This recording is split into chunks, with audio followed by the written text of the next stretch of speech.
I've been cooking up a lot of plans that will be felt throughout all the Bat titles, which has an amazing roster of talent on them, and I think readers will be pretty happy with Batman Doomsday.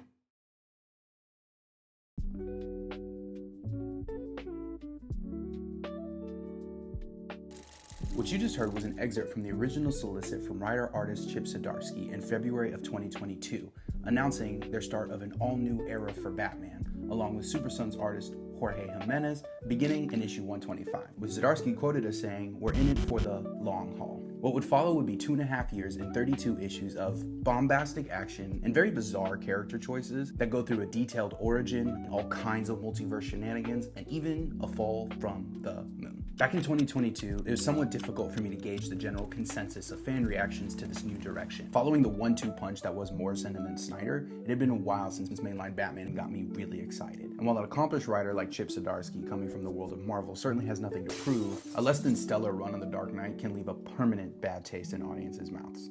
Just ask Tom King. But the stage was set and pre-orders were made for Batman issue 125. And in July of 2022, we begin the first arc of a real roller coaster of a story.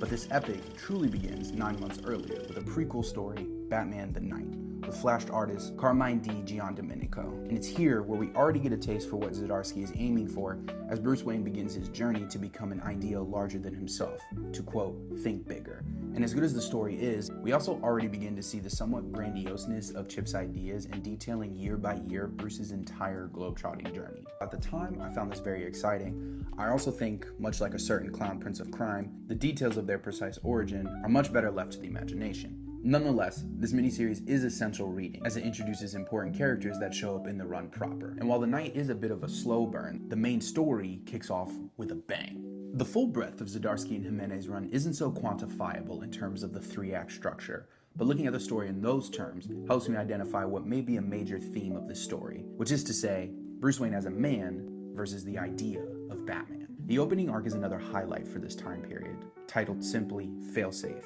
And from the very beginning, Zdarsky is contesting the idea supercharged by Grant Morrison known as Bat God, the purveying notion that Batman is more akin to a force of nature, an unbeatable mythical creature of the night. Zdarsky challenges this very concept with the story's villain, the titular robot Failsafe, an indestructible robot designed by Batman himself, sort of, to defeat himself, which to me brings deconstructionism to the very forefront of this entire narrative, and not just the character of Batman, but the very idea of him. Failsafe / Batman of Gotham, the Gotham War, Dark Prisons, along with a prologue, the aforementioned The Night, and an epilogue, The Dying City. Throughout every act of the story, Bruce is forced to confront and recontextualize every single system he has in place for himself. From the break in case of emergencies backup personality of Zur-En-Arrh, to his relationships and subsequent war with the entire Bat family, the origins of the Joker, and even former Commissioner Jim Gordon being accused of murder. Every major component of the idea of Batman is stripped back one by one, until what is revealed to be behind all those layers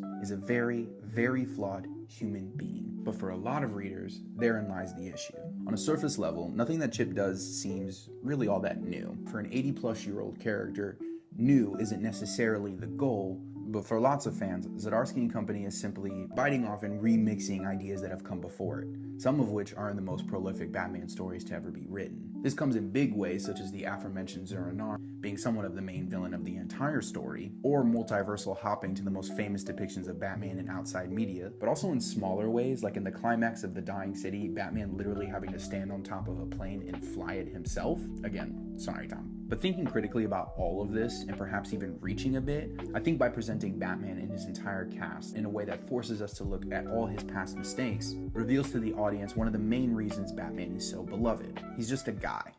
And a guy who makes mistakes. Which on its own, again, isn't a new idea. But what is new is that proving that even the purest form of Batman, as personified by Failsafe, fails to live up to the principles of Batman, as evidenced by Failsafe's deactivation upon believing that it had taken the life of Jason Todd.